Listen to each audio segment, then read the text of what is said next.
Hello students, welcome to the session on RDBs. In our today's lecture, we will continue with the topic of normalization. Seema, it is very important for 4 marks as well as we have normalization. Okay, if they are asking only definition what is the normalization, they will be giving you for the 4 marks.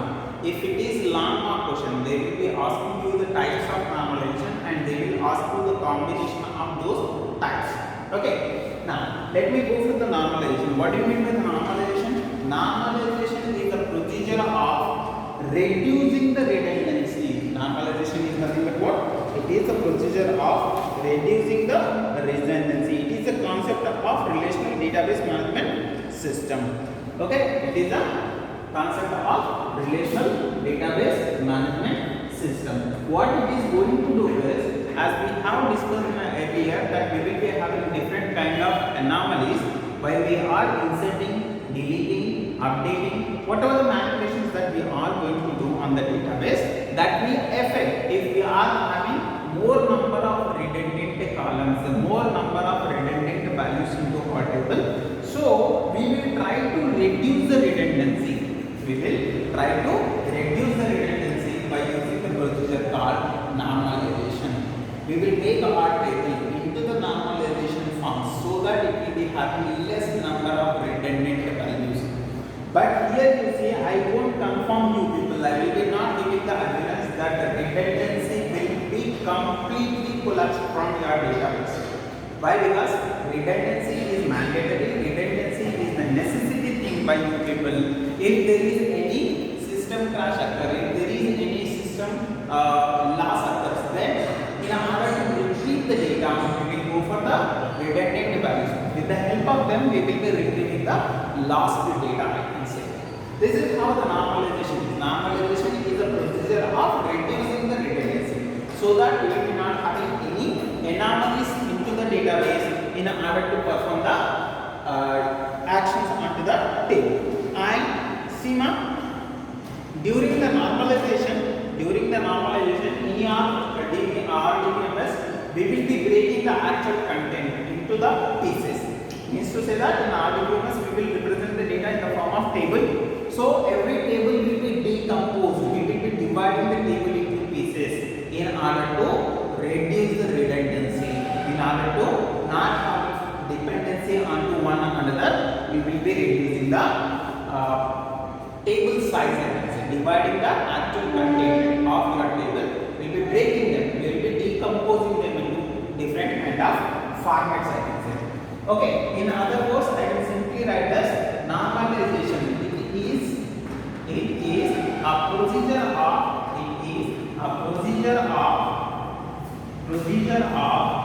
reducing the redundancy,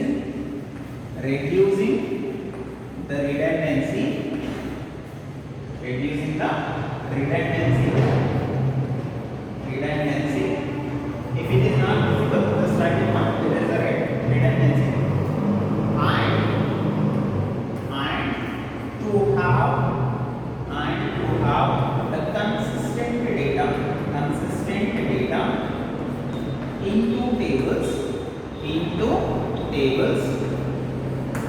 into tables, to have the consistent data and to reduce the redundancy, we will be following the procedure. That procedure is called what? Normalization. This normalization is of different forms, I can say. Different kind of normalization forms will be there.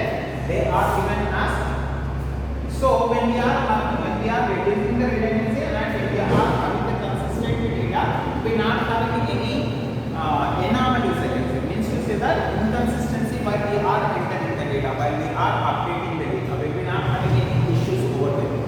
Okay, avoid noise because some work is going on. Okay, now what are the kind of normalizations you see that are available in your RDBMS? First normalization form, second normalization form, third normalization form, and fourth normalization form, or as BCNF, I can say, that will be available in your present service. We will be having a lot of other things. Fourth normalization or fifth normalization will also be there, but we won't discuss. As per our academic syllabus, we will be few normalization forms. In our today's lecture, we are not going to see all of them once. Okay, I will be giving you the rules and regulations that we will be following in first normalization form.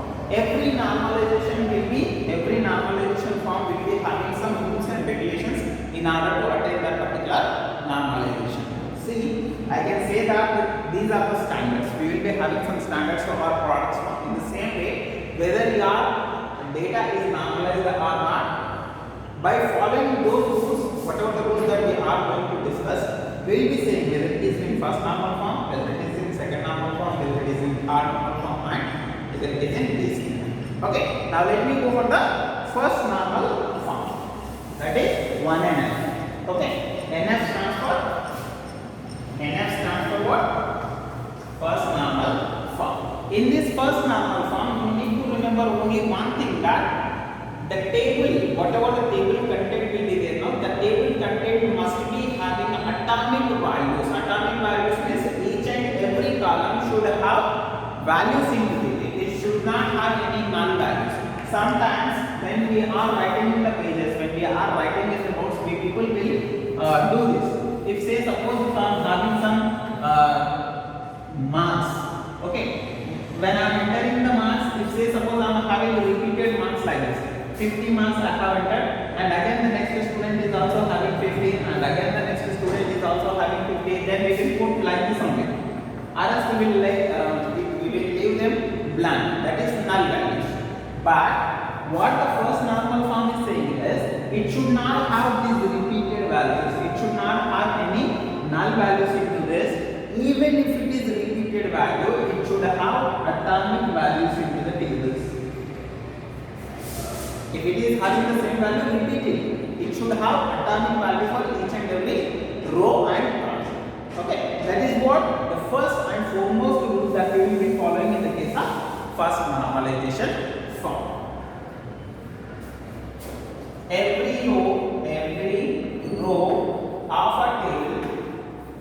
a table should have atomic values.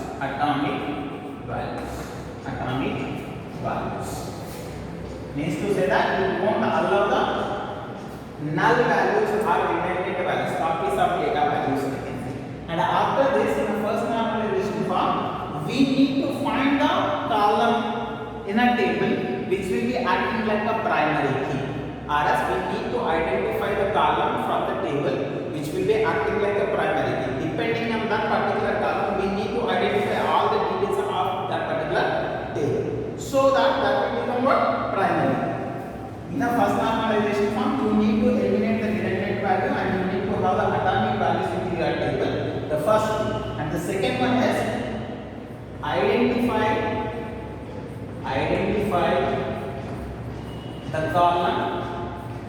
identify the column which acts like primary key. Primary key is a key by which we can uniquely identify the data. Okay, and you need to find the functional dependencies. Already we have discussed what are the functional dependencies are.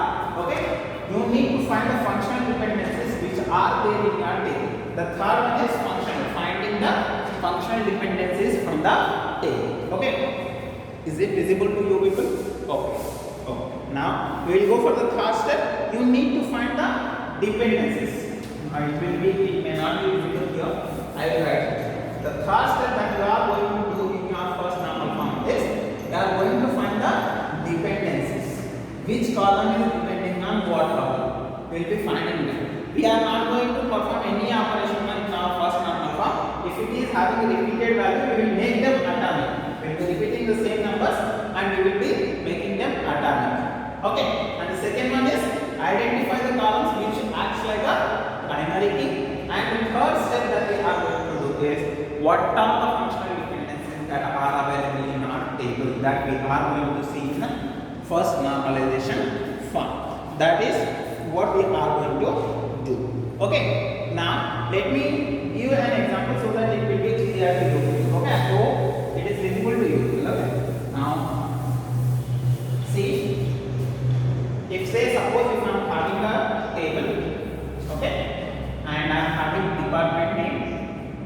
department name and department number and some location may be different for everyone. Okay, some 10. The department number is 10. This is a sales department, you see, sales department, and one is working in Hyderabad, one is working in Tandoor, one is working in Vikarabad.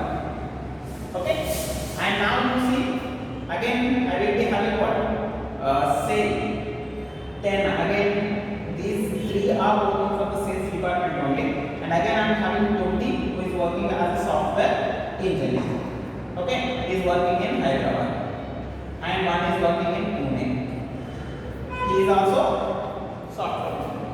See ma'am, as we are having 3 members who is working as a department called sales, working for a department called sales, and these are 2 persons who are working for a software engineering sector. Then in order to maintain that in a first normal form, we need to get the table like this. Okay, we need to reveal all them. We need to have the atomic values for them. You should not leave the blank values. Okay, department name and department location. See here, department number is 10. How many people are working? 3 members. 3 members should have the values. It should not be blank. And then sales, and then sales, and then sales like this. Atomic value should be given for each and every person. For this particular one, I can say that location can go as a primary. Why? Because we are having different kind of information over here. Don't consider the second one. When we are considering the first one, it can act as for primary. So first one, atomic value is over. Second one, finding the primary key is over. And dependency. Depending on the location, we can find the department name. Depending on the location, we can find the department number. Okay, depending on this. See, depending on the department number, I can find the department name and location also. But see, same sales department is working for 3 members. So how you people are depending from one another? That should be found. Depending on the location, you can find the department number. See, actually, depending on the department number, we need to find all the things. But we are having some repeated values. But for that reason, I am finding this location as a primary. So that depending on this location, I can find what? Sales, department number and department name. So this will become your functional dependency. In this way, we will find it. That's it. We won't perform anything in the first normalization form. I hope it is clear to you.